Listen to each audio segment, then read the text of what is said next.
Hello everyone and welcome to my channel. तो आज के वीडियो में हम क्लास 10th के सिविक्स के सेकंड चैप्टर का एक नया टॉपिक स्टार्ट कर रहे हैं एंड ये लास्ट टॉपिक है इस चैप्टर का, that is decentralization in India.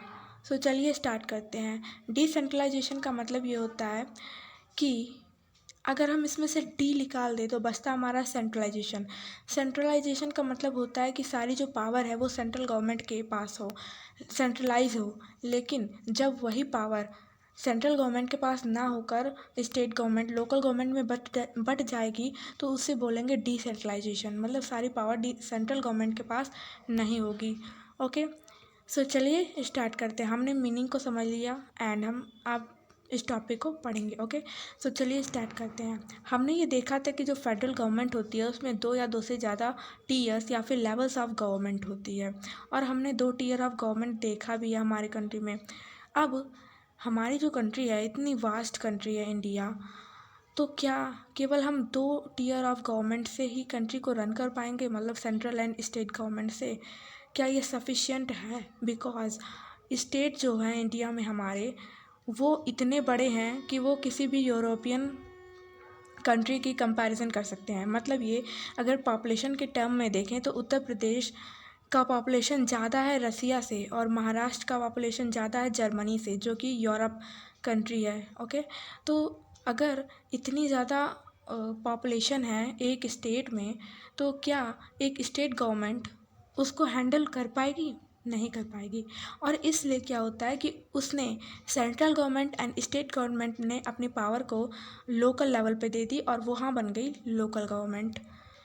बहुत से ऐसे स्टेट्स हैं जो कि इंटरनली बहुत ज़्यादा डाइवर्स हैं, मतलब बहुत ज़्यादा कल्चर, रिलीजन के लोग उस स्टेट में रहते हैं।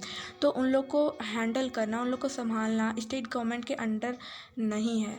मतलब उन लोग के लिए इतना ज़्यादा पॉसिबल नहीं है कि वो पूरे एक स्टेट में अच्छे से वर्कआउट कर सके without help of any local government. तो इसलिए ज़रूरत पड़ी लोकल गवर्नमेंट की। तो ज़रूरत पड़ी कि हम जो पावर है उसको शेयर करें स्टेट्स में भी। अब जो फेडरल पावर शेयरिंग है इंडिया में, यहाँ पे एक दूसरा टीयर ऑफ गवर्नमेंट आया जो कि था लोकल गवर्नमेंट। सो चलिए देखते हैं डिसेंट्रलाइजेशन का डेफिनेशन। तो यहाँ पे दिया हुआ है, जब पावर्स को सेंटर और स्टेट गवर्नमेंट से लेकर लोकल गवर्नमेंट को दे दिया जाता है तो उससे बोलते हैं डिसेंट्रलाइजेशन। हम कोई भी काम करते हैं तो उसके पीछे कोई ना कोई एम होता है। तो डिसेंट्रलाइजेशन के पीछे भी एक आइडिया है, बेसिक आइडिया है।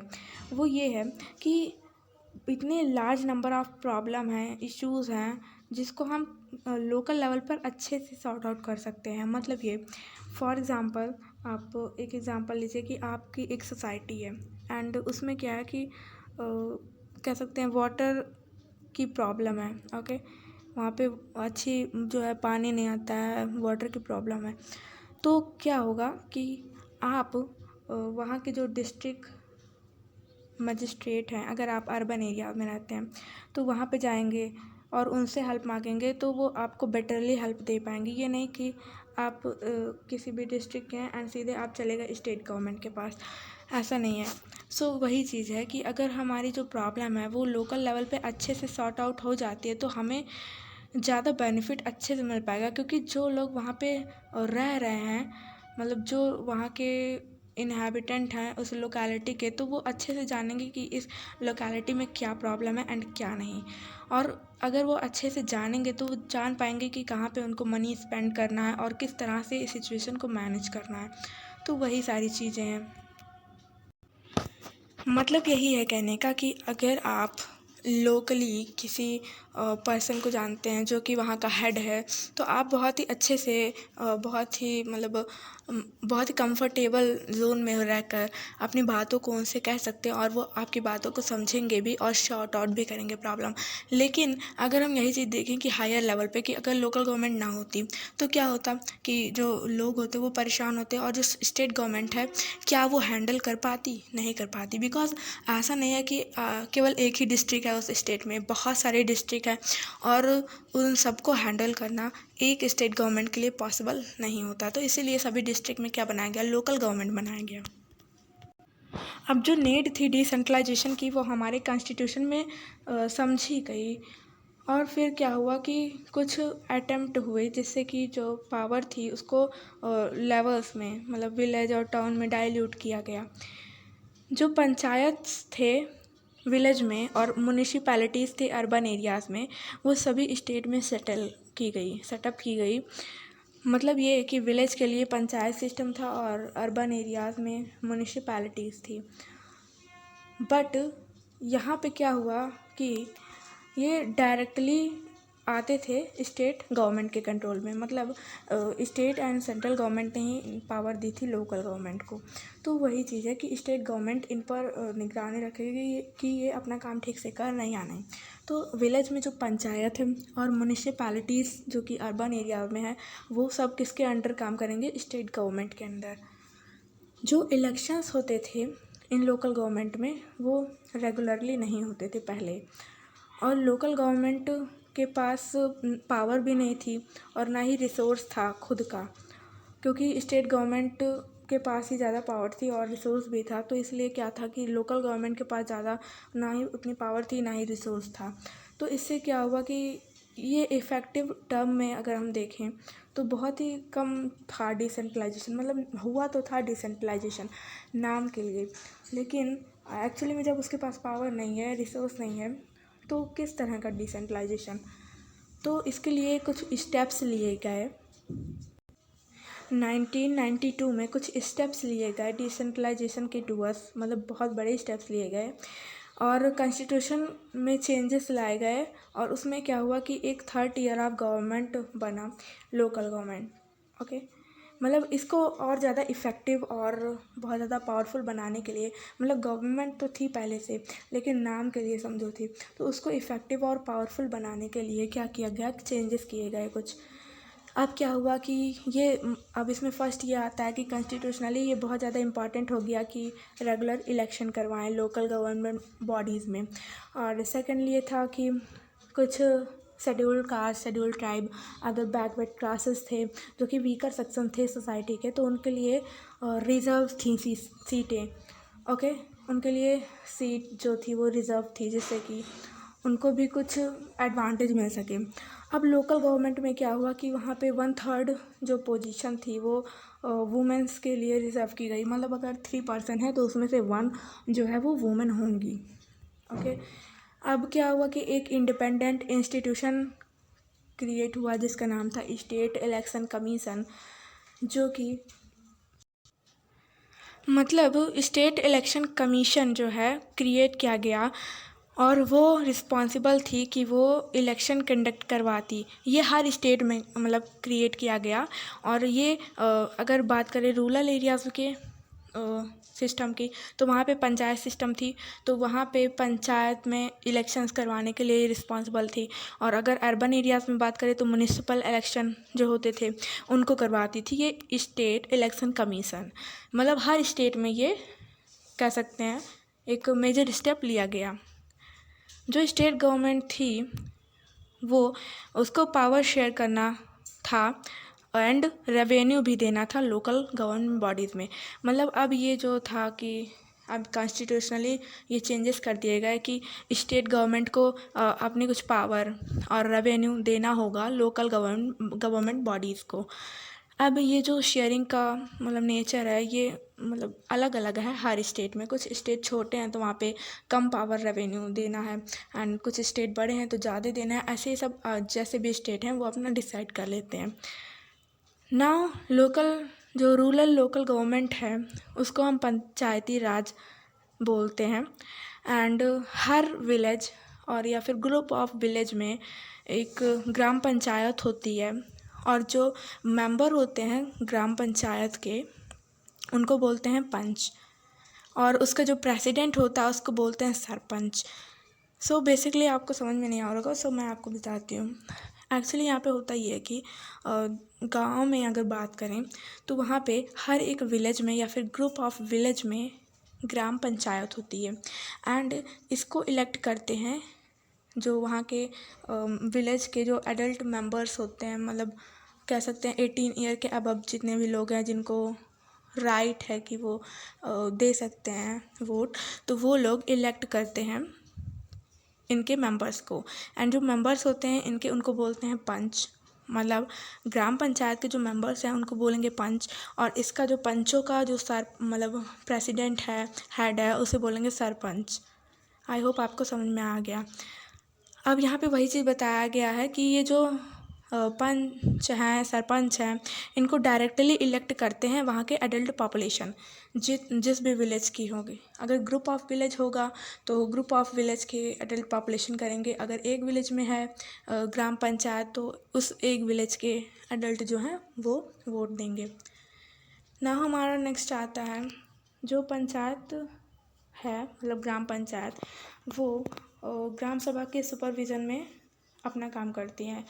बेसिकली ग्राम सभा जो है वो उन्हीं मेंबर्स का ग्रुप है जो कि ग्राम पंचायत के मेंबर्स जो हैं उनको इलेक्ट करते हैं। इसमें जो विलेज के सभी वोटर्स हैं वो आते हैं, और कम से कम साल में 1 से 2 बार मीटिंग होती है इनका एनुअल बजट डिस्कस करने के लिए, एंड जो भी परफॉर्मेंस है ग्राम पंचायत की उसको डिस्कस करने के लिए। सो मैं आपको इसको डायग्राम से बताती हूँ, क्योंकि आई होप, मुझे पता होगा कि आपको समझ में नहीं आया है। सो चलिए देखते हैं डायग्राम से। सो यहाँ पे आप देख सकते हैं कि सपोज़ ये विलेज है एक, या फिर ये ग्रुप ऑफ विलेज है जिसको बोलेंगे ग्राम पंचायत। अब ग्राम पंचायत में जो इलेक्शन के लिए खड़े होंगे उन मेंबर्स को इलेक्ट करेंगे वहाँ के एडल्ट जो मेंबर्स होंगे, जो वोटर्स होंगे। तो यहाँ के सपोज़ ये विलेज है, ओके, एंड इसमें जो मेंबर्स हैं जो कि 18 से अबव हैं वो इसमें वोट करेंगे, और यहाँ के जो पंच हैं, सरपंच, उनको इलेक्ट करेंगे। तो जो यहाँ का हेड होगा वो बनेगा सरपंच, और जो मेंबर्स होंगे वो बनेंगे पंच। ओके, आई होप इतना समझ में आया। उसके बाद यही सेम इसके साथ भी होता है। इसमें जितने भी ये विलेज हैं उन सब के मेंबर्स वोटिंग करेंगे, ओके। एंड आफ्टर दैट ये जो मेंबर्स वोटिंग कर रहे हैं इनको बोलेंगे ग्राम सभा कलेक्टिवली, मतलब एक साथ बोलेंगे इनको ग्राम सभा। ग्राम सभा वोटर्स की ग्रुप है जो कि इलेक्ट करती है ग्राम पंचायत के पंच या फिर सरपंच को, ओके। अब यहाँ पे ग्राम सभा में क्या होता है कि 2 या फिर 3 बार, साल में 2 या 3 बार एक मीटिंग होती है जिसमें कि एनुअल बजट डिस्कस करते हैं या फिर परफॉर्मेंस देखते हैं ग्राम पंचायत की। तो ये तो थी पंचायत, ओके। नाउ अब नीचे आते थोड़ा, तो जो लोकल गवर्नमेंट स्ट्रक्चर है वो रूरल एरिया से अर्बन तक जाती है। अब कुछ ग्राम पंचायत का ग्रुप जब साथ में मिलता है तो वो बनाता है पंचायत समिति। पंचायत समिति जिसको हम ब्लॉक या फिर मंडल भी बोल सकते हैं। जो इसके मेंबर्स होते हैं इस पंचायत समिति के, वो तो जो पंचायत समिति के हेड बनेंगे उनको इलेक्ट करने के लिए हमारे जो ग्राम पंचायत के पंच और सरपंच होते हैं वो लोग इनको वोट देंगे, ओके, ठीक है।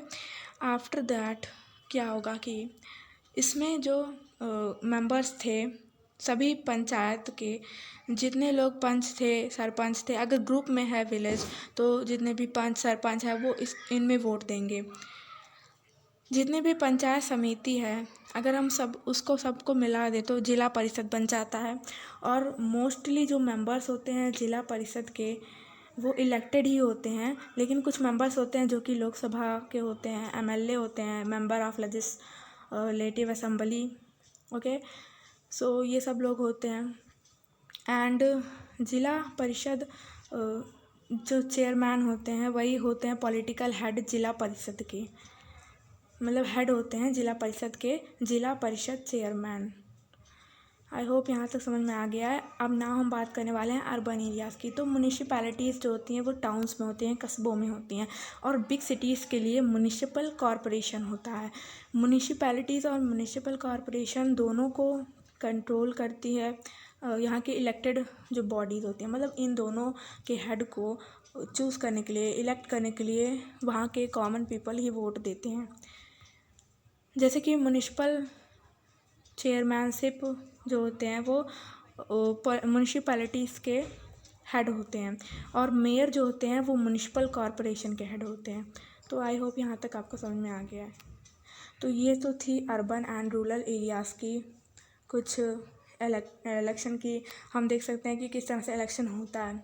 एंड नाउ यहाँ पे कुछ इसका एडवांटेज दिया है कि हमको इससे आखिर में बेनिफिट क्या हुआ, तो वो चलिए देखते हैं।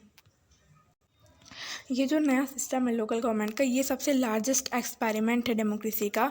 पूरे वर्ल्ड में सबसे लार्जेस्ट एक्सपेरिमेंट है इंडिया का। ओके, और क्योंकि यहाँ पे 36 लाख इलेक्टेड रिप्रेजेंटेटिव होते हैं जो कि पंचायत और म्यूनिसिपैलिटीज से आते हैं, इलेक्टेड होते हैं। ओके, सो आप सोच सकते हैं इतना बड़ा नंबर है ये कि किसी कंट्री के पॉपुलेशन के से भी ज़्यादा हो सकता है। ओके, वर्ल्ड में कोई कंट्री है उसके पॉपुलेशन से भी ज़्यादा यहाँ पे केवल इलेक्टेड मेंबर्स हैं।